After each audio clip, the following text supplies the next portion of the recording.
साक्षात् परब्रह्म तस्मै श्रीगुरवे नमः। वक्रतुण्डं महाकायं सूर्यकोटिसमप्रभं विघ्नं कुरुते देवा सर्वकार्येषु सर्वदा।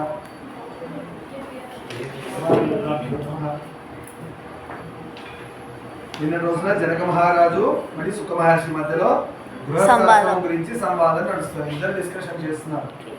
గృహస్థాశ్రమం గురించి నేర్చుకోమని సుఖబ్రహ్మను సుఖ మహర్షిని ఎవరు అడిగారు? నాన్నగారు పంపించారు జనక మహారాజుకి వెళ్ళి తెలుసుకోమని. అందుకని నిన్న రోజున జనక మహారాజు సుఖ మహర్షికి చెప్తున్నాడు, గృహస్థాశ్రమంలో ఉన్నవాడు వైరాగ్యంతో ఎలా ఉండాలి అంటే తన పనులు తను చేసుకుంటూ అన్నిటికీ బంధాలకు కట్టుబడకుండా తామరాకు మీద నీటి వలె ఎలా ఉండాలో అని చెప్తూ వస్తున్నారు జనక మహారాజు. సరే, హృదయంలో జ్ఞాన విజ్ఞానం మూలంగా వైరాగ్యం ఉత్పన్నమైతే వనాల్లో ఆశ్రమవాసం చేయవచ్చు కదా. నిజంగానే జనక మహారాజు మంచి స్టేట్మెంట్ ఇచ్చారు. నిజంగా హృదయంలో వైరాగ్యం ఉత్పన్నమైన వాడు వనాల్లో అంటే ఉద్యానవనాల్లో ఆడవాళ్ళు ఉన్న ఇందాక సుఖమహర్షి కథగా జరిగింది. జనక మహారాజు పంపించారు సేవ చేయమని. అయినా కూడా పరమ వైరాగ్యంతో ఉన్నాడని అన్నింటిలో అందరిలో తల్లినే చూస్తున్నారు, ఆడదాన్ని చూడట్లేదు. సో అలా వనాల్లో కూడా ఆశ్రమవాసంలాగా ఉండొచ్చు కదా నిజంగా హృదయంలో కనుక జ్ఞానం ఉంటే. అంటే నిజమైన జ్ఞాని యోగి ఎక్కడ పెట్టినా కూడా యోగిలానే ఉంటాడు, కానీ ఆయన మళ్ళీ ఇంకోలాగా పరిసర ప్రాంతాల దగ్గర ప్రవర్తించాడు. యోగిని ఎక్కడైనా పెట్టినా ఆయన యోగిలానే కనబడతాడు. అంతేగాని ఇక్కడ ఒకలా ఉంటాను, ఇంకో చోట ఇంకోలా ఉంటాను, అక్కడ ఇంకోలా ఉంటాను, అది మనలాంటి వాళ్ళకి కుదురుతుంది. ఎక్కడ ఎలా ఉండాలో అలా మనం తయారైపోతుంటాం కదా. నాటకాలు ఏమంటారు, నాటకం ఆడేటప్పుడు రంగస్థలం అంటారు కదా, దాని మీద స్టేజ్ మీద ఏ నాటకం ఆడాలంటే అలాంటి డ్రెస్ వేసుకుని అలాంటి క్యారెక్టర్లో దిగిపోతుంటాం. అలా రియల్ లైఫ్లో కూడా మనం అదే చేస్తాం. యోగులు అలా ఉంటారు, ఎప్పుడో ఒకటేలా ఉంటారు. అలా జనక మహారాజు అంటున్నారు, నిజంగా మీరు గృహస్థాశ్రమం అంటే ఇంత భయపడాల్సిన అవసరం లేదు. గృహస్థాశ్రమంలో ఉండి కూడా యోగిలా ఉన్నవాడు ఈ గృహస్థాశ్రమాన్ని అంటకుండా కూడా యోగిలా ఉండొచ్చు. అట్లా అని ధర్మాలు వదులుతున్నాడా? లేదు. భార్య పిల్లలు ధర్మం అని చేసుకుంటూ మా గురువుగారు అలా. నిజంగా గురువులు అంటే చాలామంది ఫ్యామిలీలో వదిలేసి సన్యాసము వానప్రస్థము అలా ఆలోచిస్తారు కదా. మా గురువుగారు అలా కాదు. అసలు చూస్తే కామన్ మ్యాన్ లానే ఉంటారు. అందరిలాగానే పొద్దున తయారవడం, షూస్ నీట్గా పాలిష్ చేసుకోవడం, ఆఫీస్ పోవడం, మళ్ళీ సాయంత్రం ఇంటికి రాగానే దేవుడి గురించి భజన చేసుకోవడం, సాయంత్రం అంతా సాధన, పొద్దునంతా ఆఫీసు. మళ్ళీ ఆయనకి పిల్లలు ఉన్నారు, మళ్ళీ పిల్లలు పెళ్లిళ్ళు చేశారు, అన్ని రెస్పాన్సిబిలిటీస్ తీసుకున్నారు, అన్నీ చేశారు, ఏది వదలలేదు. మళ్ళీ మళ్ళాగానే ఆయనకి కష్టాలు ఉన్నాయి, ఆయన కూడా కష్టాలు అనుభవించారు. అంతేగాని దేవుడు నా పట్ల ఉన్నాడు కదా అని చెప్పేసి ఆ కష్టాలు తీసేయమని దేవుడిని అడగలేదు. గురువు దగ్గర ఉన్న గొప్పతనం ఏంటంటే కష్టాలు తీయమని అడగడు, కష్టాలు కోరుకొని అనుభవిస్తాడు ఆయన. దేవుడు చూసుకుంటారు గురువు గారి గురించి ఏంటని. అలా వాళ్ళకి ఏం తెలుసు అంటే ఈ కష్టాన్ని ఈ జన్మతో అనుభవించి పోగొట్టుకుంటే మళ్ళీ ఇంకా రాదు అని తెలుసు. మనలాంటి వాళ్ళు అమ్మో కష్టం వస్తే దేవుడా తీసేయంటారు. తీస్తే ఎక్కడ పెట్టుకుంటాడు? మళ్ళీ నెక్స్ట్ జన్మకు మనకే పెడతాడు. ఈ జన్మలో కాబట్టి వేవ్ ఆఫ్ చేస్తాడు, నెక్స్ట్ జన్మకు పెడతాడు. మనకు అవసరమా?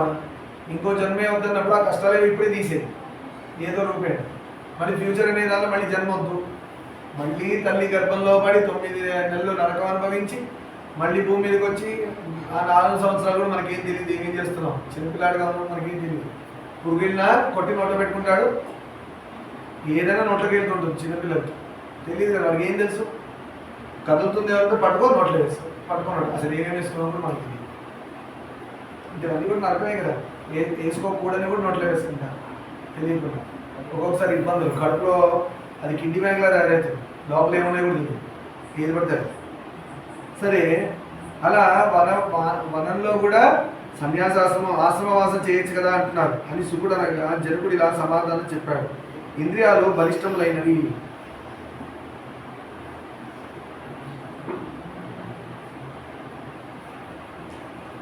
ఇంద్రియాలు బలిష్టమైనవి. ఎందుకు ఇంద్రియాలు బలిష్టమైనవి? ఇంద్రియాలు అంటే ఏంటి? మనకు కనబడేవి కర్మేంద్రియాలు, జ్ఞానేంద్రియాలు. ఇవి చాలా పవర్ఫుల్. వాటి ఎనర్జీ ఎంత అంటే ఒక మనిషిని పడేయగలవు. రావణాసుడిని పడేసాయి, ఇంద్రియాలే పడేసాయి రావణాసుడిని.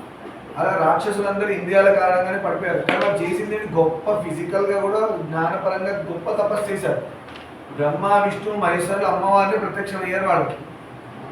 కానీ అంత తపస్సు చేసి ఏమైంది? పడిపోయారు. ఎలా పడిపోయారు? ఇంద్రియాలే పడిపోయారు.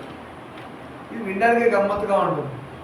పెద్ద తుఫానికి చెట్టు నిలబడ్డది, చిన్న గాలికి రాలిపోయింది. చెట్టు పెద్ద తుఫాను గాలికి వచ్చింది, నిలబడ్డది, చిన్న గాలి వచ్చింది, పడిపోయింది.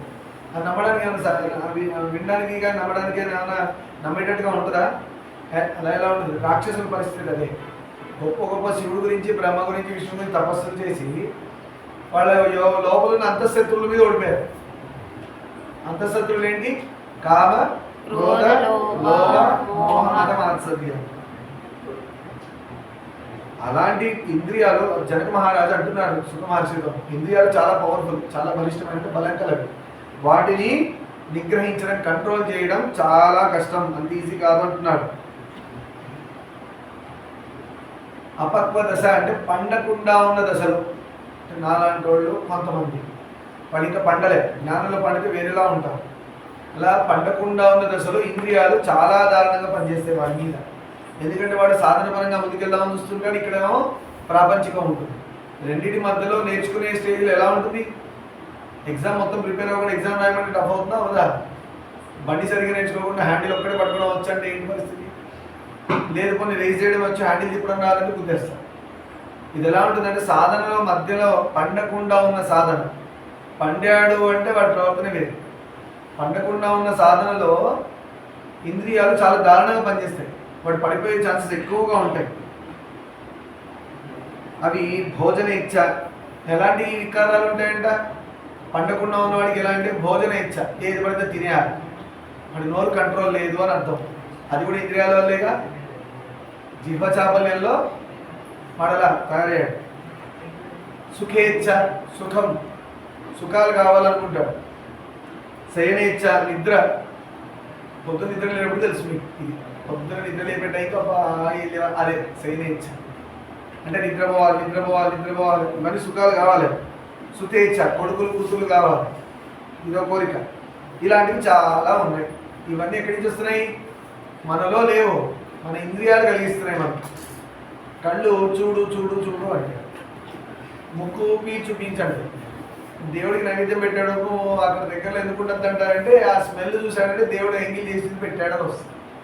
అందుకే దేవుడు ప్రసాదం పెట్టడం, నైవేద్యం పెట్టేటప్పుడు చూడకూడదు అంటే నేను అమిట అని కూడా రీసెంట్గా తెలియక బాబు మా మమ్మీ అలా చేసి సాయిబాబా ప్రసాదం నైవేద్యం పెట్టుంటే తెలియదు కాబట్టి బాబా యాక్సెప్ట్, నో ప్రాబ్లం, చిన్నపిల్లగా కొంచెం తెలియజేసిన. అలా మనం దగ్గరికి వెళ్ళకూడదు అంటానికి కవర్ చేసి బట్ట కట్టి బట్ట నట్టు పెట్టి అలా నైవేద్యాలు పెడుతుంటారు చూసారా. ఒకవేళ యతిత్వం దాచిన వానికి ఆ వికారాలు కలిగితే జనక మహారాజు చెప్పేది ఏంటంటే, గృహస్థుడుగా ఉన్నప్పుడు నీకు ఇలాంటి వికారాలు వస్తే పర్లేదు, నువ్వు గృహస్థుడివే కదా రావచ్చు, నువ్వు సన్యాసాశ్రమం పోయాక వచ్చాయి అప్పుడు ఏం పరిస్థితి ఇది. అందుకు శాస్త్రము వేదవ్యాసుల వారు బ్రహ్మచర్యం, గృహస్థుడు, వానప్రస్థం, సన్యాసం అంటే అన్నీ కంప్లీట్ చేసుకో. సైకిల్ ఇది పెండింగ్ పెట్టుకుని అదే డిస్కస్ చేసుకున్నాం. బ్రహ్మచర్యంలో ఉన్నవాడు వైరాగ్యలా మాట్లాడద్దు, గృహస్థుడిలో ఉన్నవాడు వైరాగ్యంలా మాట్లాడద్దు, కొన్ని వానప్రస్థంలో ఉన్నవాడు గృహస్థుడిలా ఏం చేయొద్దు, సన్యాసంలో ఉన్నవాడు ఈ మూడుకి సంబంధం లేదు, దేనికి సంబంధం లేదు. వీళ్ళు ఏం మిస్టేక్ చేస్తున్నారంటే గృహస్థుడుగా ఉన్నప్పుడు మన ధర్మం ఏంటి, నేను గృహస్థుడు ఏం చేయాలని మాత్రమే ఆలోచించాలి. గృహస్థుడు ఏం చేయాలని ఆలోచించాలి. నేను బ్రహ్మచర్యం గురించి ఆలోచించద్దు, వానప్రస్థం అనవసరం, సన్యాసం అనవసరం. వీడు ఇక్కడ ఉండి ఏం చేస్తాడంటే దాని గురించి తెలుసుకొని అది ఇమిటేట్ చేస్తాడు. భారత సినిమాకు పోవాలి, ఏమని రాస్తుంటుంది వానప్రస్థంలో, వానప్రస్థాశ్రమ ధర్మం ఏంటి, ఈ లౌకికమైన విషయాలు వదిలి దైవం వైపు తిరగాలని రాస్తుంది. వీడు ఏం చేస్తాడు, అది నేర్చుకొని అది మైండ్లో పడుతుంది. వాడు ఏం చేస్తాడు, నేను దైవం వైపు తిరగాలి, లౌకిక విషయాల్లో దూరం ఉండాలి. పాపం పెళ్లి చేసుకొని కొత్తగా అప్పుడే పిల్లలు పుట్టాడు, వీడు దేవుడి వైపు తిరిగి వీళ్ళందరినీ అన్యాయం చేయడం. భార్య నమ్ముకొని వచ్చిందా, పిల్లలు కలిగారా, పిల్లల పోషణ చేయొద్దు. అది ఎప్పుడు వానప్రస్థ ధర్మం మనవరాళ్ళు వచ్చాక మనవాడు వచ్చాక అన్నారు. నిజంగా నువ్వు వైరాగిగా ఉండాలంటే సన్యాసం నీ గృహస్థ ధర్మాలు చేసుకుంటూ నువ్వు ఏమైనా చేసుకో. ఇప్పుడు నేను కూడా చాలా మార్చుకుంటూ వచ్చాను. అంతకుముందు నేను ఎలా ఉండేవాడిని, నా పూజలు అన్నయ్య మిగతా అవన్నీ అనేవాడిని. చాలామంది అబ్జర్వ్ చేయట్లేదు, అంటే ఇంట్లో ఉన్నవాళ్ళు నాతో ఉన్నవాళ్ళు తెలియదు అది. బట్ నా సాధన మార్గం మా గురువు గారితో డిస్కస్ చేసుకొని నేను ఎలా మార్చుకుంటూ వస్తున్నాను అంటే అవి నోరు తెరిచి చెప్తే అర్థమవుతుంది. ఒకప్పుడు ఏంటి, నా పూజ అయితేనే మా సుబంధించేవాడిని వాడిని, ఇప్పుడు అలా పెట్టుకోవట్లే. ఫస్ట్ నా మీద డిపెండ్ అయిన వాడు పని చేసేసి నా పని చేసుకున్నాను. అందుకే నా పూజలు ఏం కాదు.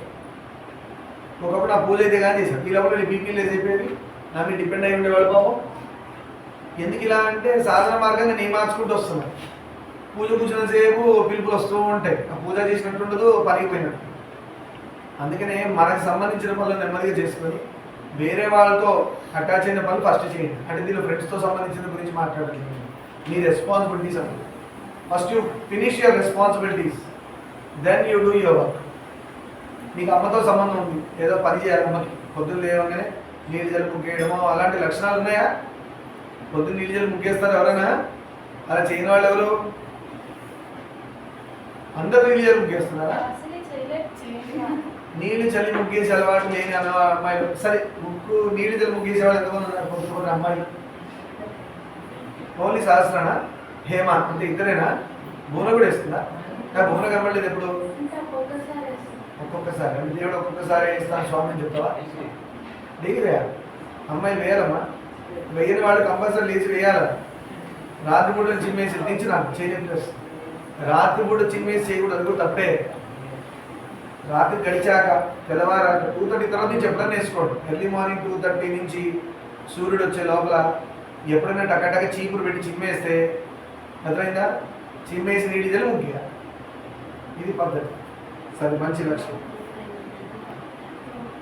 ఇలా మనకి ఇన్ని రకాల ఇచ్చలు ఉన్నాయి గృహస్థాశ్రమంలో. ఒకవేళ యతిత్వం దాచిన వాడికి ఆ వికారాలు కలిగి అదే అంటాడు, సన్యాసాశ్రమమో వానప్రస్థమో పోయాక ఈ కోరికలు ఎందుకంటే వీడు ఇక్కడ ఉన్నా కదా ఆలోచించాడు, అక్కడ పోగానే ఆలోచిస్తాడు ఆటోమేటిక్గా దీని గురించి. అది డేంజర్ అంటున్నాడు. నువ్వు వానప్రస్థం పోయాక గృహస్థుడిగా మా భార్యతో ఎప్పుడు సినిమాకు పోలేదే అనుకున్నాడు. ఏమైంది? మొత్తం జీవితమే పోయింది. వాడు బ్రహ్మచర్యాన్ని సరిగా చేయలేదు, పెళ్లి చేసుకున్నాడు. పెళ్లి చేసుకుని భార్య పిల్లల్ని సరిగా చూడలే, పోయి వానప్రస్థం ఆలోచించాడు. వానప్రస్థం లాగానే గృహస్థంగా గుర్తొస్తుంది. నువ్వు అదే హాయిగా నీ భార్యతో సినిమాలకు పో, షికార్లకు పో, ఏమేం కావాలో అన్ని కొనిపించు, హాయిగా ఫుల్ఫిల్ చేయి, పిల్లలతో తిరుగు, పిల్లలతో ఆడు, పిల్లలకి ఏం కావాలో అన్నీ ఇప్పించు, వాళ్ళకి మంచి చదువు చెప్పి నేర్పించి మంచి ప్రయోజకులను చేసి మంచి పిల్లలు చూసి పెళ్ళిళ్ళు చేసి ఆ మనవాళ్ళు వచ్చాక మనవాళ్ళతో కూడా కొన్ని రోజులు ఆడు పాడు అన్నీ చేయి, పిల్లలకి అన్ని దానికి అన్ని పంచి పెట్టేసేయి. ఎవరు? టైం ఎంత అయింది? 7:30 కదా. 7:30 టైం ఎంత అయింది? 7:30 ముందుకు చెప్పాలి బాబాయ్ కొంచెం. అయితే ఏం చెప్తున్నాను? పిల్లలతో ఆడవు పాడు, గృహస్థంలో మనవరాలతో ఆడు అంతా చేసి తృప్తి కడుపు నిండుతుంది. కడుపు నిండా మళ్ళీ తిరుగుతుందా? అది పండటం అంటే అది. బ్రహ్మచర్యంలో ఉన్నప్పుడు గాయత్రి, ఇప్పుడు మీరందరూ బ్రహ్మచర్యంలో ఉన్నారు, మీరు ఏం చేయాలి? చదువుతో పాటు ఉపవాసాలు చేయక్కర్లా. ఫస్ట్ రూల్, బ్రహ్మచర్యంలో ఉపవాసాలు చేసే వాళ్ళు హెల్త్ ప్రాబ్లమ్స్ వస్తాయి. బాడీ ఎదగాల్సిన టైంలో మీరు మాడుస్తున్నారు, విచ్ ఈజ్ రాంగ్. లోపల ఉన్న దేవుడిని మార్చాడు అనే పాపం వేస్తారు. బ్రహ్మచర్యంలో పుష్టిగా తినాలి, శరీరం బాగా హాయిగా హెల్తీగా పెంచాలి, వ్యాయామం చేయాలి, ఎక్సర్సైజ్ చేయాలి, చదవాలి, దేవుడిని పట్టుకోవాలి. ఇంతే మీకు ఉన్నది ధర్మాలు. బాగా తినాలి, వ్యాయామం చేసి శరీరాన్ని బాగా పోషణ చేయాలి. శరీర పోషణ అంటే ఏంటి? టైంకి తినడం, కొంచెం వ్యాయామం, ఏది సూర్య నమస్కారం లాంటివి, జిమ్ములు పోవడాలు కాదు, దరిద్రం. సూర్య నమస్కారం చేయడం, తర్వాత తినడం, సరైన టైంకి నిద్రపోవడం, శరీరాన్ని బాగా డెవలప్ చేయడం, బాగా చూసుకోవడం, ఇది ఫస్ట్ ధర్మం. ఇది తప్పేం కాదు, తప్పే కాదు. ఎవరైనా 8 గంటలు పడుకోవాలి, నా ధర్మం అది. నా శరీరంలో కూడా దేవుడు ఉంటాడు, శరీరం లేకపోతే మనం ఏం చేయగలం? ఇలా పురాణాలు వినగలవా? అందుకే ఆ శరీరాన్ని కాపాడుకోవడం కూడా ధర్మమే. చాలా రోజులు వచ్చేటట్టుగా పెట్టుకోవాలి శరీరాన్ని, ఉప్పండి ఊడిపోయినట్టు ఉండదు. అర్థమైందా? అది ఫస్ట్ ధర్మం. రెండోది శరీర ధర్మం అయిపోయింది. మీరు ఏం చేయాలి? స్టూడెంట్స్ జ్ఞానం సంపాదించుకోవాలి. అది చదువు కావచ్చు, దేవుడికి సంబంధించిన జ్ఞాన సముపార్జన అంటారు. గురువుని పట్టుకొని బాగా చదవాలి, నేర్చుకోవాలి. ఈ రెండయ్యాక దేవుడి పరంగా ఇంకొంచెం ఎక్కువ మూవచ్చు. ఇంతే మీకున్నది. దీనిలో మీ రెస్పాన్సిబిలిటీస్ అమ్మానానికి హెల్ప్ చేయగలిగితే చేయండి, అది కూడా మీ బాధ్యత. ఇంత మించి మిగతా అన్నీ కూడా రాంగ్ నాన్ సెన్సే చేస్తున్నారని అలా, తప్పే చేస్తున్నారని చెప్పాలి. ఫోన్లు ఉన్నాయండి, ఫ్రెండ్స్ ఉన్నారండి, ఫోన్లో నేను గేమ్స్ ఆడుకుంటాను, ఇంకేవేవో చేస్తాను, యూట్యూబ్లో వీడియోస్ చూస్తున్నాను, సినిమాలు చూస్తున్నాను, అన్నీ రాంగ్. ఎందుకంటే ఈ టైంలో అవి చేస్తే రేపు పొద్దున్న గృహస్థాశ్రమంలో ఏం చేస్తారు? అవి గృహస్థుడు చేయాల్సిన పనులు. భార్య పిల్లలతో కూర్చొని సినిమా చూడటం, మరి ఇక్కడ పిల్లలు చూస్తున్నారు కదండి అంటే నాన్న అమ్మతో కూర్చొని మీరు చూడొచ్చు. మీరు ఒక్కరు చేసే పని రాదు. నాన్న అమ్మతో కూర్చొని మీరు ఏమైనా చేయొచ్చు. నాన్న అమ్మ లేకుండా మీరు చేస్తున్నారా, తప్పైపోయింది, అవుట్. అంటే అర్థం ఏంటి? అమ్మా నాన్నతో ఉండడం అనేది ఒక అదృష్టం. అమ్మా నాన్నతో స్పెండ్ చేయడం అనేది ఒక మహా యోగం. అది ఎంతో పుణ్యం చేసుకుంటే అమ్మా నాన్నతో మనం స్పెండ్ చేయగలుగుతాం సంతోషం. అలా అందరికి కుదురుతుందా? కుదరదు. కొందరు ఇళ్ళల్లో నేను ఒక్కొక్కసారి వింటుంటా, పిల్లలు ఎన్ని కంప్లైంట్స్ ఇస్తారు పేరెంట్స్కి. ఒక్కొక్కసారి అవి వాళ్ళకి నచ్చ చెప్తాను, ఒక్కొక్కసారి పేరెంట్స్కి ఎక్స్ప్లెయిన్ చేస్తాను. ఎందుకు వస్తుంది? నిజంగా పిల్లలు ఫాల్ట్ అంటారు. పిల్లలు ఫాల్ట్ ఎలా అవుతుంది? పెద్దలుగా మనమే అర్థం చేసుకోకపోతే పిల్లలు ఫాల్ట్ ఎలా అవుతారు? వాళ్ళ మెచ్యూరిటీ ఏమైనా ఉందా? వాళ్ళు ఏమైనా బుర్ర ఏమైనా పండిందా? పడితే వాళ్ళు ఎలా చేస్తారు? వాళ్ళు తెలియదు కాబట్టి పిల్లలు అలా ఉన్నారు. తెలిసిన వాళ్ళు మాలాంటి పెద్దవాళ్ళు మేమే పిల్లల్ని అర్థం చేసుకోకపోతే పిల్లలు ఎవరు చెప్పుకుంటారు? పాపం పిల్లల వైపు నుంచి ఆలోచిస్తే మనకు కూడా అనిపిస్తుంది. నేను కూడా చిన్నప్పుడు ఇలానే ఉన్నాను, ఇంకా దారుణంగా ఉన్నానేమో. నాకు ఆ టైం ఏమనిపించింది, నాకు మెచ్యూరిటీ లేదు కాబట్టి నేను చేసేది కరెక్ట్ అనిపించింది. కానీ నాకు పెద్దవాళ్ళు ఏమన్నా చెప్పారు, మేము వినే లక్షణం మాకు అవుతుంది. నీ వినే లక్షణం ఉన్నది నాకు, అది చూసుకోండి. మంచి అనేది ఎవరు చెప్పినా వినాలి. ఆ తల్లి కానీ తండ్రి కానీ గురువు కానీ మనకంటే చిన్నవాడు చెప్పినా అక్క తప్పక్క చేయకూడదు, చేయకూడదు నువ్వేంటే నాకు చెప్పేదా అలా చేయకండి. సరే, ఇలా చెప్పుకుంటున్నాం. సన్యాసాశ్రమంలో పోయాక, వానప్రస్థంలో పోయాక గృహస్థాశ్రమం గుర్తురాదు. అంత బాగా హాయిగా కారు కొనుక్కోండి, ఏసీ కొనుక్కోండి, మంచిగా తల్లిదండ్రులు మీకు ఏమైనా ఇస్తే ఫెసిలిటీస్ వాడుకోండి. మీకోసమే కదా వాళ్ళు సంపాదించేది. అలా మీకు ఎక్కువ ఉన్నాయనుకోండి, లేని వాడికి పెట్టండి. ఇదంతా గృహస్థుడి ధర్మం. అందుకే 40 సంస్కారాలు గృహస్థుడికి ఉన్నాయి, 8 మాత్రమే మిగతా 3 ఆశ్రమాలకు ఉన్నాయి. ఆ 40 సంస్కారాల్లో ఇవన్నీ ఉంటాయి. గృహస్థుడు అంటే ఒక కంప్లీట్ మ్యాన్ అంటారు, కంప్లీట్ ఫ్యామిలీ, ఒక కంప్లీట్ ప్యాకేజ్ గృహస్థాశ్రమం. అది బాగా ఎంజాయ్ చేయాలి. రేపు పొద్దున్న మీరు దానిలోకి వెళ్ళబోతున్నారు. ఆ గృహస్థం గట్టిగా నిలబడాలంటే దేన్ని నిలబడుతుంది? గృహస్థాశ్రమం బ్రహ్మచర్యం మీద నిలబడుతుంది. ఒక్కొక్క ఆశ్రమం ఒక దానిలో ఒకటి నిలబడ్డాయి. కిందున్న బ్రహ్మచర్యం మీరు సరిగ్గా డీల్ చేస్తే, అంటే గుడికి వెళ్ళడం, హనుమంతుడి ప్రదక్షిణాలు చేయడం, శివాభిషేకాలు చేయడం, గుళ్ళో ఏమైనా ఉత్సవాలు జరుగుతుంటే వెళ్ళి వాలంటీర్గా బ్యాడ్జ్ కట్టుకొని వెళ్ళి సేవలు చేయడం, రామ కళ్యాణం అవుతుందంటే ఆ పందిర్లు వేయడం, వాటిలో వీటిలో హెల్ప్ చేయడం, అంత వర్కర్స్ చేయాలని కాదు. ఒకప్పుడు ఒక ఊరు కలిసి చేసేది కళ్యాణం. ఇప్పుడున్న దరిద్రం ఏంటంటే అందరూ చైర్లు వేసుకుని కూర్చొని వర్కర్స్ చెప్తున్నారు పని. పుణ్యం ఎవరికి పోతుంది? వర్కర్స్ పోతుంది. అసలు పెద్ద పెద్ద గురువులు ఏమంటారంటే ఇట్లా పని మనిషిని పెట్టుకోవద్దంట. పని మనిషిని పెట్టుకుంటే ఏమవుతుంది? ఈరోజు మన పని అంతా ఆవిడ చేసింది, డబ్బులు ఇచ్చారు, సరే వేరే సంగతి. డబ్బులు ఇచ్చినా కూడా పెట్టుకోవద్దన్నారు. రేపొద్దున మీరు అది అవుతారు, ఆవిడ నీకు డబ్బులు ఇస్తుంది. ఒప్పుకుంటావా? ఇంకో జన్మలో నువ్వు ఆవిడకి పని మనిషిలా పని చేసి డబ్బులు తీసుకోవడానికి? మరి అన్నట్టు ఇప్పుడు ఎందుకు చెప్తున్నావు? చెప్పు. మనం గొప్ప India prime minister Narendra Modi ఈ రోజున ఆయన పనులు ఆయన చేసుకుంటాడు, పని మనుషులు పెట్టుకోవాలి. ఆయన తిన్న ప్లేట్ కూడా ఆయన కడుక్కుంటారు. దీనిలో ఎంతమంది మీ బట్టలు మీరే ఉతుక్కుంటున్నారు? వాషింగ్ మిషన్ గురించి అనట్లే. అమ్ముంది కదా, అమ్మ మాట్లాడేస్తారు తీసుకుపోయి. ఉంది కదా ఒక ఇంట్లో కూలి, పెద్ద కూలి, ఫ్యామిలీ మొత్తానికి. చూడండి, ఒక్కళ్ళు చేయలేరు. ఇదంతా తప్పే, ఇదంతా తప్పే. రేపు పొద్దున బట్టలు ఉతికే జన్మ వస్తుందో చూసుకోండి. ఇదంతా పెండింగ్ అయ్యింది. బట్టలు మీరు ఇవన్నీ చెప్పకూడదు అన్న అంటే పేరెంట్స్ చెప్పట్లేదు కాబట్టి నేను పురాణం మధ్యలో ఇది కూడా మాట్లాడాల్సి వస్తుంది. మీ బ్రషింగ్ మీరే చేస్తారా, ఇంకెవరైనా చేయిస్తారా? ఇది కూడా డౌటా? బ్రషింగ్ మీరే చేసుకుంటారా, ఇంకెవరు నెయిల్ పెట్టి చేస్తారా? మీరే చేస్తారా? Very good. బ్రతికించారు. మీ స్నానాలు చిన్నప్పుడు అంటే అమ్మ చేయించింది, పెద్దగా అయిపోయాక మనమే. అప్పుడే బట్టల సంగతి కూడా అయిపోయింది. అందుకని పెద్ద సినిమా హీరోలు వదిలేసినట్టు, హీరో వదిలేసినట్టు బట్టలు వదిలేసి ఇంకో బట్టలు మార్చుకున్నట్టు అంత హీరో హీరోయిన్లు మనం అవ్వకూడదు. మనం కామన్ మ్యాన్గా ఉంటేనే చాలా సంతోషంగా ఉంటాం. హీరో హీరోయిన్లకు సంతోషం లేదు, అది చూడడానికి అలాగే పడుతూ ఉంటుంది. వాళ్ళంత వర్స్ట్ లైఫ్ ఇంకోటి లేదు తెలుసా. బయట చూడడానికి అద్దాల మేడలా ఉంటుంది, లోపలికి అయితే తెలుస్తారు ప్రేమ లేదు, పాడు లేదు, అంతే యాక్టింగే ఉంటుంది. అందుకని మనం అందరికంటే బెస్ట్ లైఫ్ ఎవరిదా అంటే కామన్ మ్యాన్ లైఫ్. వాడికి ఏముంది? సింపుల్గా ఉంటుంది, హాయ్, సింపుల్ లైఫ్. సో మీ బట్టలు మీరే, మీరు తిన్న కంచెం మీరే నిర్మోహమాటంగా కిచెన్లో పోయి అక్కడే ఉంటుంది, తోమేసి కడిగి అమ్మ ఈ రోజు నుంచి నా పని నేను చేసుకుంటా. ఆ తల్లి ఫీల్ అవుతుంది ఫస్ట్, ఏరా ఎందుకు సడన్గా ఇలా చేస్తున్నాం, మా పిల్లల కంచాలు బట్టలు ఉతికే భాగ్యం నాకు ఉండాలి కదా, నాకు ఎంత సంతోషం, నా పిల్లల పనులు నేను చేసుకోవడం. తల్లి ఇలానే ఉంటుంది. తల్లి ఎలా ఉంటుందంటే నా పిల్లాడి కడుపు నిండిందా, మా అమ్మాయి కడుపు నిండిందా, మా అమ్మాయి బట్టలు ఏమేమి వాళ్ళు బట్టలు వేయలేదేంటి అంటారు బాబు. ఏదో హక్కులా తీసుకొని చేస్తుంటుంది తల్లి. ఆమె ఏజ్ వెళ్ళిపోతుంది, ఆమెకు కూడా కళ్ళు కనబడకపోవడమో చెవులు వినబడకపోవడం ఆ ఏజ్కి వస్తుంది. 50 దాటాయండి ఇవాళ పదే. ఇవన్నీ మీరు ఎప్పుడు రియలైజ్ అవుతారంటే ఆవిడ వెళ్ళిపోయాక రియలైజ్ అవుతారు. ఉన్నన్ని రోజులు మా అమ్మకి నేను చేసి పెట్టుకోగా నా బట్టలు ఆ మొహాన కొట్టి నేను తిన్న ఇంగిల్ కొంచెం అట్లే వదిలేసిపోతాను. ఆ మచ్చి పాప తీసి కడిగి తుడిచి అక్కడంతా తుడిచి చేసి ఇంటికి చేస్తారు తల్లి పాప. పుట్టినప్పటి నుంచి ఇంతేనా మన వల్ల బెనిఫిట్ అంట బంపరావు. పోయాక నువ్వు చేసేది చచ్చేది ఏమి ఆమె స్వర్గలోకంలోనో పుణ్యలోకాలంటే అక్కడ పోయి చేస్తావు సేవ. కాళ్ళు దండం పోయింది, తల్లి దండం పోయింది. తల్లి అంటే తండ్రి కూడా కలిపి చెప్తున్నాను. నాన్నకి ఏదో హెల్ప్ ఉంది, బిజీ చాలా, మునగాడు పోయి ఫ్రెండ్స్తో దేశదిమ్మల్లా ఊరంతా తిరిగి పాడవా. తండ్రి పని మాత్రం చేయడు కానీ బేకార్ పనులన్నీ చేస్తాడు. రోడ్ల మీద పోయి ఫ్రెండ్స్తో దిగి అక్కడిక్కడ కూర్చొని మొబైల్లో దరిద్రం పట్టుకోవాలి. ఏం చేస్తున్నారు? మీరు ఎక్కడి నుంచి వచ్చారో ఆ రూట్స్ని మీరే నరికేస్తున్నారు. మీరు ఎలా నుంచుంటారు చెప్పండి అసలు ఫస్ట్. మీకు రూట్స్ మీ పేరెంట్స్. మీరు చెట్టులా అనుకుంటే మీ రూట్సే మీ పేరెంట్స్, అది లేకపోతే మీరు లేరు. మీరేం చేస్తున్నారు? వాటిని హెల్దీగా చూసుకోకుండా దాని మొహానంతా పనబడేసి, అవునా, దాన్ని మీరే రంపం పెట్టి కోసేస్తున్నారు. ఎన్ని రోజులు నిలబడుతుంది చూద్దాం చెట్టు నుంచుంటుందా? మరి మీకు ఆ తెలివి కూడా లేకుండా ఎలా ఉన్నాం? చదువు అంటే అదే. చదువు అంటే ఆన్సర్స్ బట్టి కొన్ని మార్క్స్ రావడం కాదు. చదువు ఎందుకు అంటే జ్ఞానానికి కారణం. సంస్కారంతో బ్రతకడం చదువు అర్థం.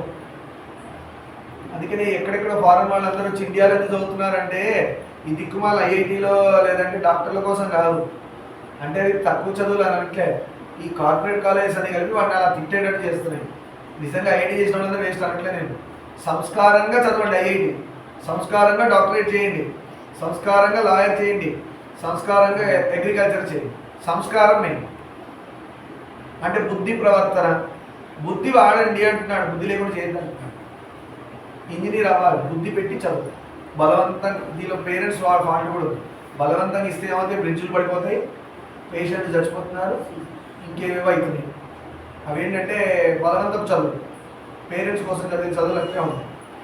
మీకోసం చదవండి, నచ్చండి నచ్చదు అని చెప్పండి, ఒప్పించండి, వాళ్ళ దగ్గర కూర్చొని కన్విన్స్ చేయండి. ఏదో రోజు ఫస్ట్ డే వింటారు, సెకండ్ డే వింటారు, థర్డ్ డే వింటారు. దానిలో వాళ్ళు ఒకవేళ ప్లస్లు మైనస్లు చెప్తే యాక్సెప్ట్ చేయండి.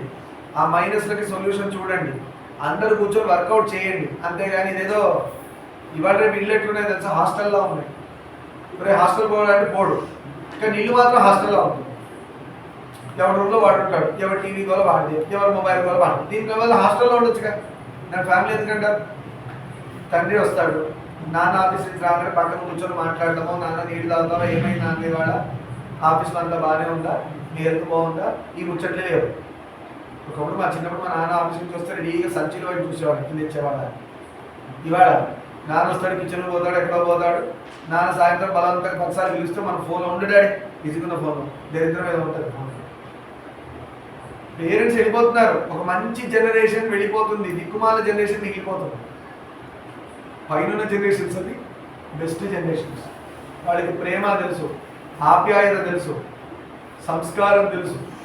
ఇవన్నీ మీరు నేర్చుకోకుండా వాళ్ళు వెళ్ళిపోతున్నారు. ఇప్పుడు మీకు ఎవరు నేర్పిస్తారు? మున్నాబాయి సినిమా చూసారా?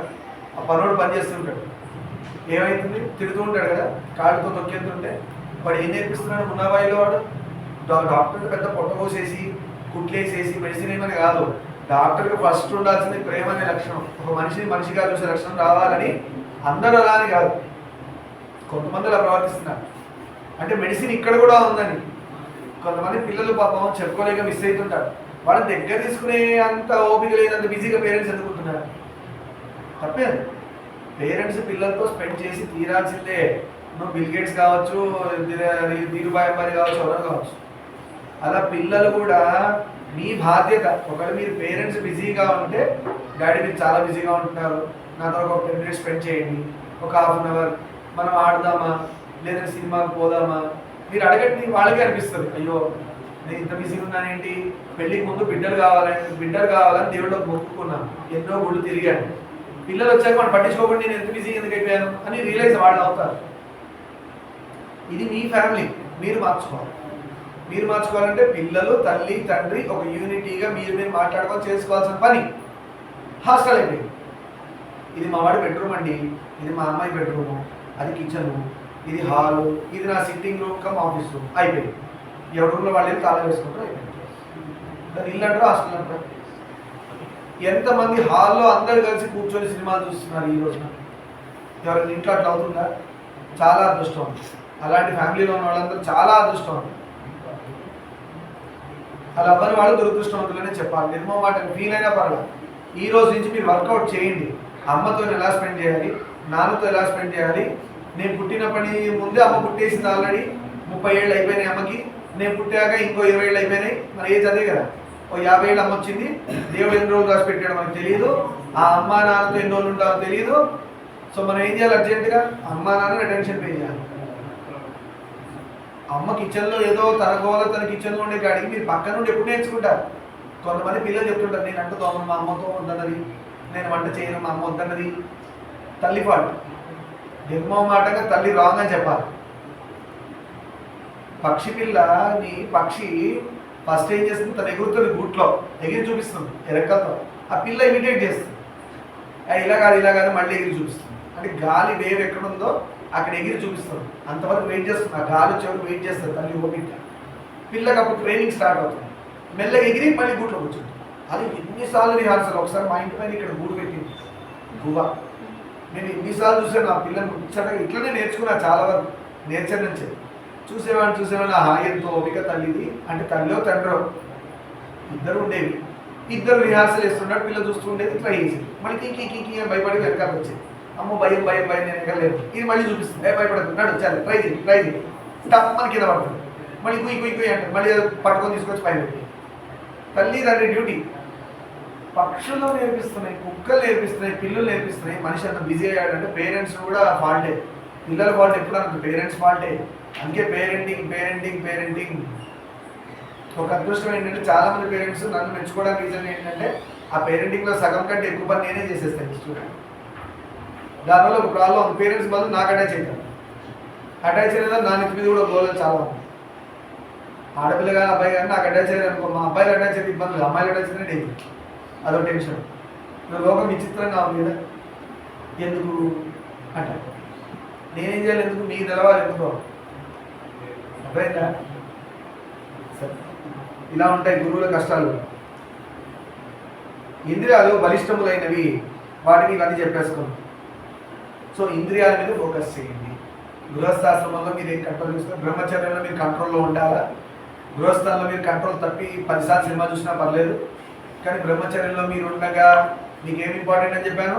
టైంకి నిద్రపోవడం, టైంకి తినడం, శరీరానికి వ్యాయామం చేయడం, శరీరాన్ని ఎక్కువ రోజులు ఉండేటట్టుగా కాపాడడం. రెండవది తల్లిదండ్రి డ్యూటీస్ ఏమైనా ఉంటే మీరు పాలు పంచుకొని వాళ్ళకి హెల్ప్ చేయడం. రెండవది. మూడవది మీ రెస్పాన్సిబిలిటీ అప్పుడు చదవడం.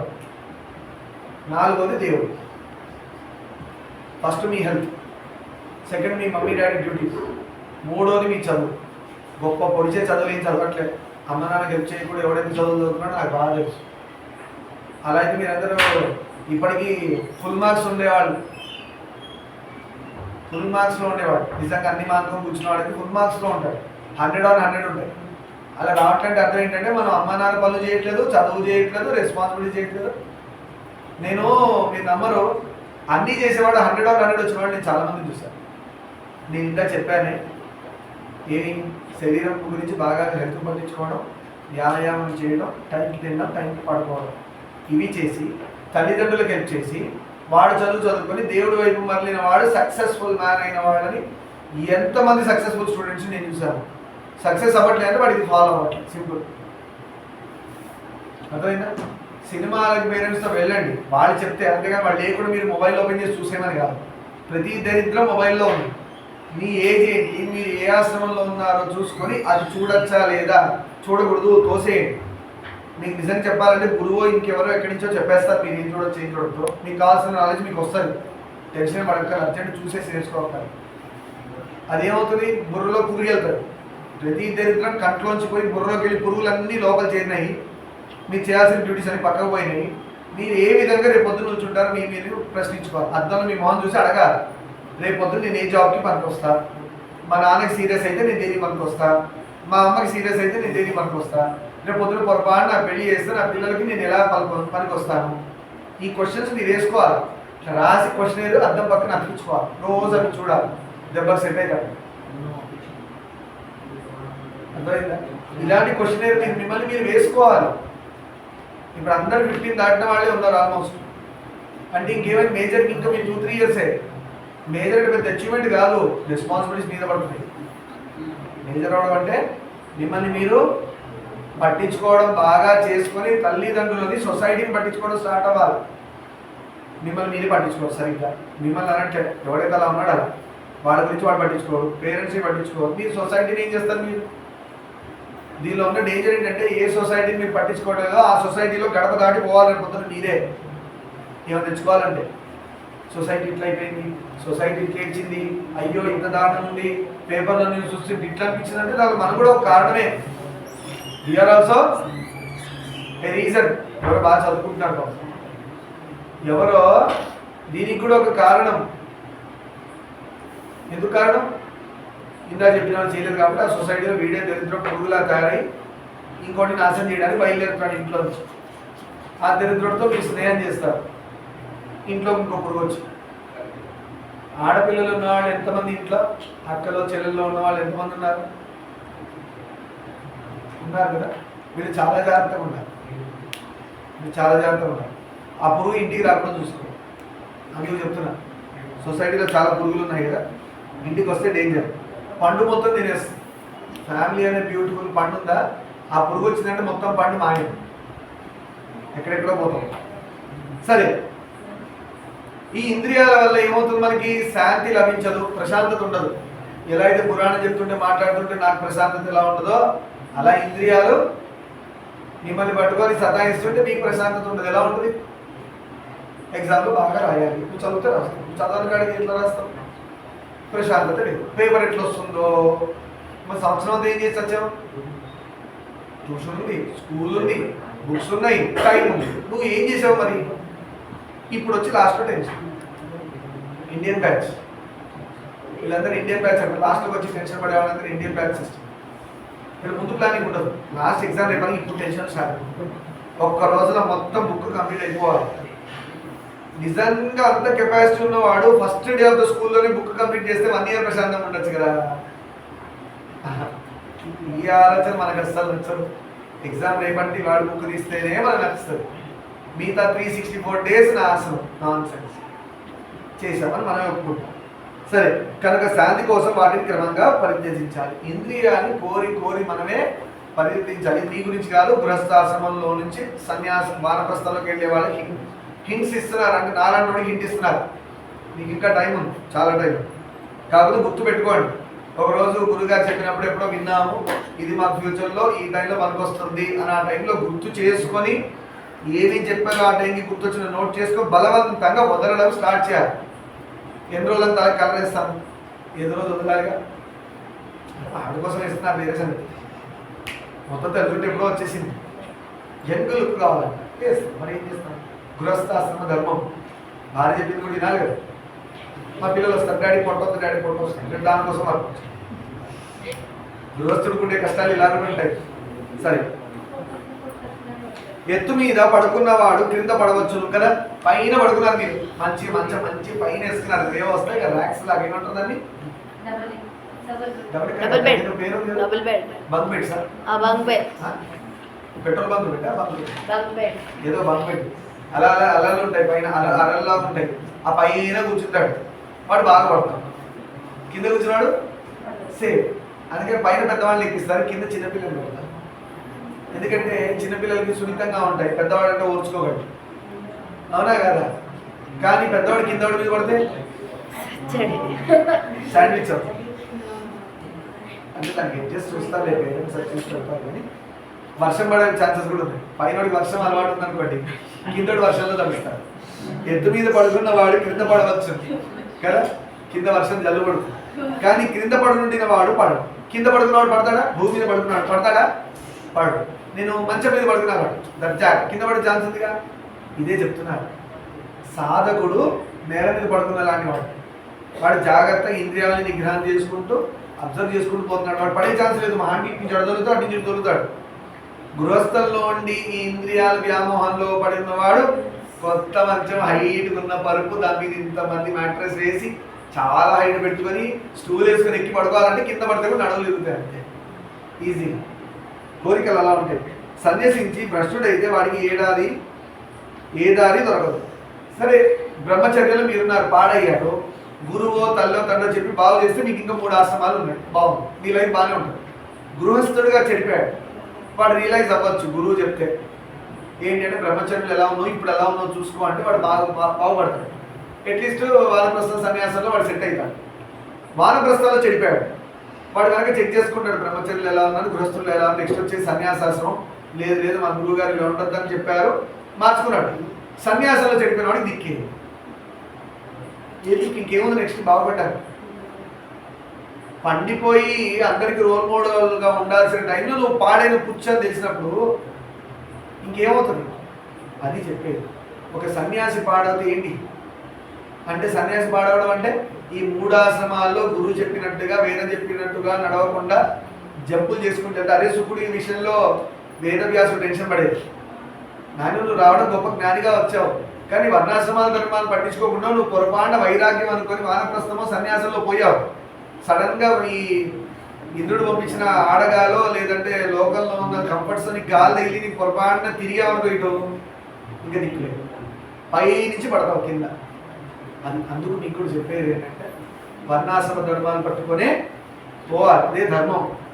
అర్థమైందా? బ్రాహ్మడు బ్రాహ్మణ్ణే చేసుకోవాలి, రెడ్డినే చేసుకోవాలి, గౌడే చేసుకోవాలి, హిందువునే చేసుకోవాలి, ఇంకా ఇంటర్నల్ కమ్యూనిటీనే చేసుకోవాలి, ముస్లింనే చేసుకోవాలి, క్రిస్టియనే చేసుకోవాలి. ఇలా అన్న కంచెల్లోనే తింటాం కాబట్టి ఇంకెక్కడ తింటారు? అన్నం అయితే కంచెల్లో తింటారు మనిషి. కోతి కింద పడేసుకుని నోరు డైరెక్ట్ పెట్టి తింటారు, దానికి కూడా బుద్ధులతో ఒకసారి కాలుతున్నట్టు చేయబెట్టి తింటారు. మనం అలా లేం కదా, మనకి అందరికంటే బెస్ట్ బుద్ధి ఇచ్చాడు కదా.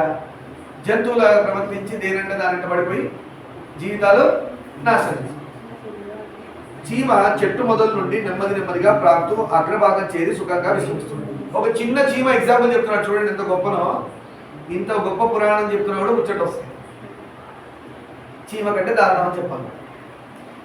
ఎందుకు చూడండి, ఎగ్జాంపుల్ ఎంత బాగా చెప్తున్నాడు. ఒక చిన్న చీమ చెట్టు ఎక్కుతుందంటే ఎలా ఎక్కుతుందంటే కింద నుంచి రూట్ దగ్గర నుంచి మెల్లమెల్లగా వెతుక్కుంటూ చెట్లు మీద చీమలు కనబడుతుంటాయి తెలుసా? ఎందుకో తెలియదు మనకి. చెట్లు ఎక్కుతున్నాయి, ఏదో మనలాంటి బుర్ర ఏమైనా వచ్చిందో ఎక్కుతాయి. మనం రోడ్డు మీద తిరిగినట్టు ఫోన్ పడుతుంది, టైం వేస్ట్ చేసి. అట్లా చేయవు నాన్న. మనిషి తప్పితే 84 లక్షల జీవరాశుల్లో మనిషి ఒక్కడు వేస్ట్ ఫెలో పక్కన పడేస్తే 83,99,999 జీవులు చాలా సెన్సిబుల్గా పనిచేస్తాయి. వాటికి ఇచ్చిన బుద్ధి లేకపోయినా వాడికి ఉన్న తెలివి ఏదో అంతంత మాత్రం, మనుషులతో గొప్ప తెలివి లేకపోతే చాలా పర్ఫెక్ట్గా పనిచేస్తాయి. ఈ చీమలు చెట్లు ఎక్కేటప్పుడు అన్ని వెతుక్కుంటూ ఎక్కుతాయి. ఒకటి ఆహారార్థం, తిండి కోసం ఎక్కుతాయి.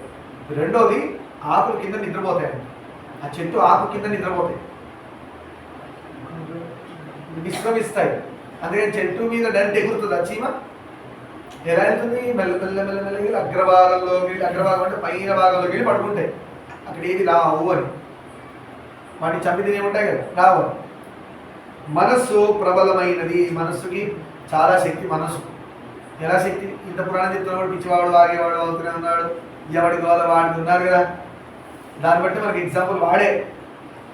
ఎవడైతే పురాణం చెప్తున్నా కూడా ఫోకస్ పురాణం మీద పెట్టకుండా ఇంకెక్కడెక్కడ పెట్టి మాట్లాడుతున్నాడు సరా, వాడి మనసు కూడా మనకి ఎగ్జాంపుల్. అలా ఉంటుంది మనసు. ఎలా ఉంటుంది? అలా ఉంటుంది. వాడి కంట్రోల్లో లేదు. పిచ్చి పట్టిన కుక్క ఎలా తిరుగుతుంటుంది, ఈ కలిగిపోతుంది, అడిగిపోతుంది, అరుస్తుంది, ఇటు వస్తుంది. అలానే ఉంటుంది పరిస్థితి. మన జీవితం అంతా ఇదే గోల్.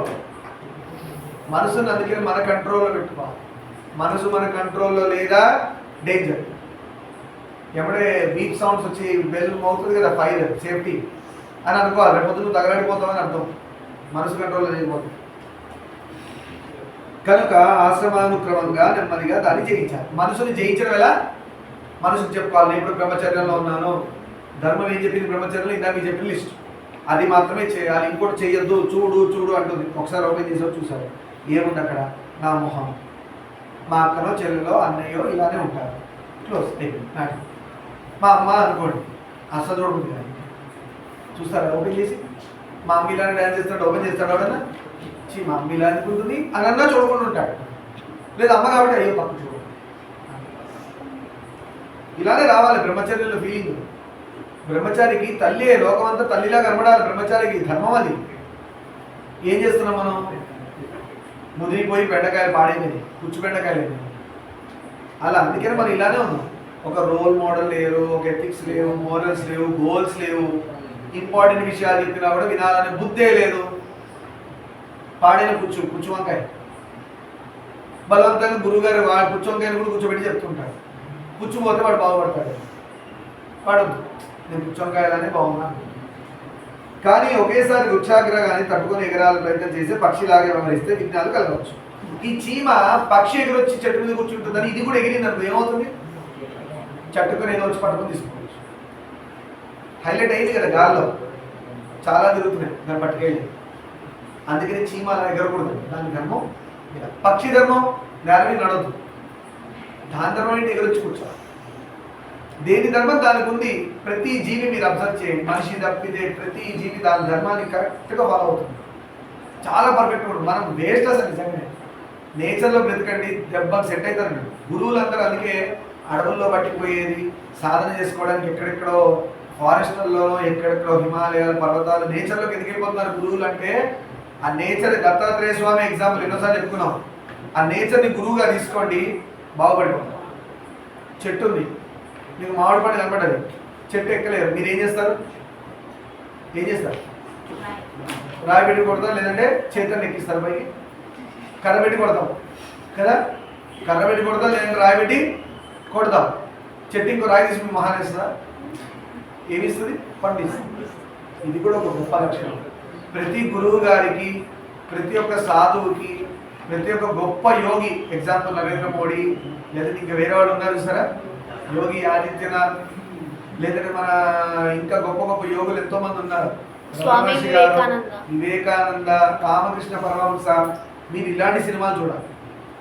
బ్రహ్మచర్యంలో ఉన్నవాడు ఇలాంటి సినిమాలు చూడాలి.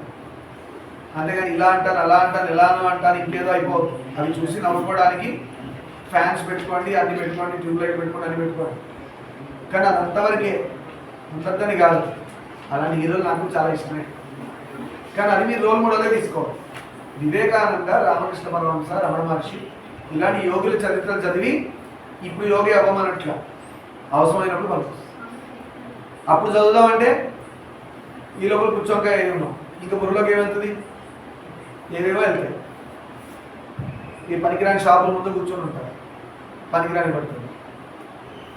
ప్రయత్నం చేసే పక్షిలాగా వ్యవహరిస్తే విశ్రాంతి ఉండదు. ఇదంతా ఎందుకు చెప్తున్నారబ్బా మాకు అని మీరు అనుకుంటున్నారు కదా. నేను కూడా ఇట్లే అనుకుంటున్నాను. జనకమహారాజు ఈ సోదంతా నాకు ఎందుకు చెప్తున్నారు సుకుమార్షిని అడ్డు పెట్టుకొని అంటే ప్రశాంతత కోసం, శాంతి. నిన్న కూడా భజన అంతా చేశాక ఏమన్నా లాస్ట్లో శాంతి శాంతి శాంతి అన్నానంటే ఏమైంది? భజన అనే పేరు చెప్పి ప్రశాంతంగా ఉన్న వాతావరణాన్ని మనం టక టక టక కొట్టి దేవుడి శబ్దంతో కూడా పొల్యూటే చేశాం. శివుడు ఎక్కడ ఉన్నాడంటే ప్రశాంతతలో ఉన్నాడు. శివుడు ఎక్కడ దొరుకుతాడంటే గోలలు చేస్తే దొరకడు. భజన అనే పేరు గోల చేసినప్పుడు దొరకడు. రాత్రి ధ్యానమగ్నుడై లోపల వెతికితే దొరుకుతాడు శివుడు. ఎప్పుడు దొరుకుతాడు? చీమ చిట్టుక్కుమన్నా కూడా సౌండ్ వినపడకూడదు. మీకు చోదరి దోమ చిక్కుయి అనే సౌండ్ వినపడకూడదు. బల్లి ఏదో కిర్ర కిర్ర కిర్ర అనే సౌండ్ వినపడకూడదు. ఎక్కడో పిల్లలు ఏడుస్తున్నారో హారన్లు వినపడకూడదు. అది ధ్యానం అంటే నిద్రపోయినప్పుడు కాదు. మేలుకోనుండగా మీ చుట్టూ ఉన్న సౌండ్స్ వినపడకుండా మీ మనసులో వెతికి వెతికి వెతికి ఆ మనసుని పట్టుకొని డైరెక్షన్ తీసుకెళ్ళి ఆత్మలో కూర్చోబెడితే అక్కడ ఆత్మలో కనబడతాడు శివుడు. ఆత్మలింగం, ఆత్మారాముడు. ఆత్మారాముడు అన్నాడు, రాముడు ఉంటాడు, ఆత్మలో శివుడు ఉంటాడు అంటే ఆత్మలింగం అని కూడా అన్నాడు. అలా కూడా పెట్టుకోండి. లోపల మీ ఆత్మ ఏదైతే ఉందో దీపకాంతి చిన్నది, చిన్న లోపల జ్యోతి ఉంది, దాన్ని చూడడానికి ప్రయత్నం చేయండి. అది దొరికిందా అయిపోయింది. మీరు అంతా శాంతి, అంత ప్రశాంతం, కూడా అంతా సంతోషం, కష్టమే లేదు అసలు. అయ్యో ఇదా అదా ఇది కష్టం ఆ కష్టం, ఏ కష్టం లేదు, అంత సుఖం. ఆశ్రమాలన్నీ కూడా మంచిగా వెళ్ళిపోతాయి. బ్రహ్మచర్యం బాగా వెళ్తుంది, గృహస్థుడు బాగా వెళ్తాడు, వానప్రస్థం సక్సెస్, సన్యాసం సూపర్ సక్సెస్. మీరు రోల్ మోడల్ అయిపోతారు. మీరు కూడా అందరి ఇళ్ళలో ఇలా మీ పట్టం పెట్టుకొని ఆ స్వామీజీ అంటారు. నేను స్వామీజీ వద్దు నేను ఇంకోటి అవుతానంటే మీ ఇష్టం. షాపులు చాలా ఉన్నాయి. సరే, ఇవాటికి ఇక్కడ ఈ విశ్రాంతి తీసుకున్న చోట అర్థం. ఇవాటి రోజుకి ఇక్కడ పురాణానికి శుభం పలుకుతాం. సర్వం శివమామేశ్వర పాదాలు లోకాన్ సమస్తాన్ సుఖినో భవంతు. శాంతి శాంతి శాంతి. 8